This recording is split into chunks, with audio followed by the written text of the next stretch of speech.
To understand the complexities and contradictions in his personality, you have to go back to the very beginning, to Budapest, where George Soros was born 68 years ago to parents who were wealthy, well-educated, and Jewish. When the Nazis occupied Budapest in 1944, George Soros' father was a successful lawyer. He lived on an island in the Danube and liked to commute to work in a rowboat. But knowing there were problems ahead for the Jews, he decided to split his family up. He bought them forged papers, and he bribed a government official to take 14-year-old George Soros in and swear that he was his Christian godson. But survival carried a heavy price tag. While hundreds of thousands of Hungarian Jews were being shipped off to the death camps, George Soros accompanied his phony godfather on his appointed rounds, confiscating property from the Jews. These are pictures from 1944 of what happened to George Soros's friends and neighbors. You're a Hungarian Jew who escaped the Holocaust by posing as a Christian. Right. And you watched lots of people get shipped off to the death camps. Right. I was 14 years old.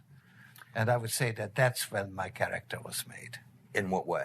That one should think ahead, one should understand and anticipate events, and one is threatened.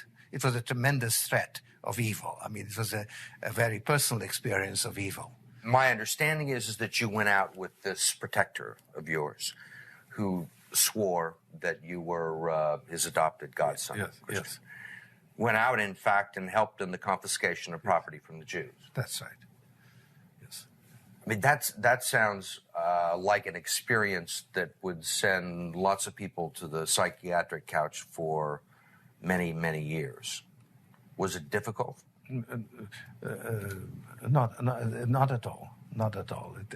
Maybe as a child you don't see the connection, but it created no problem at all. No feeling of guilt. No. For example, that I'm Jewish, and here I am watching these people go. I could just as easily be there. I should be there. None of that. Well, of course, I could be on the other side, or I could be the one from whom the thing is being taken away. But there was no sense that I shouldn't be there, because that was...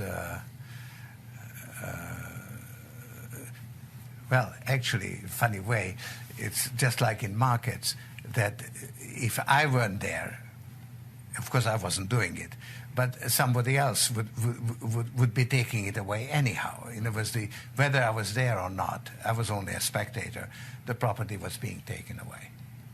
So I had no role in taking away that property. So I had no sense of guilt. Are you religious? No. Do you believe in God? No.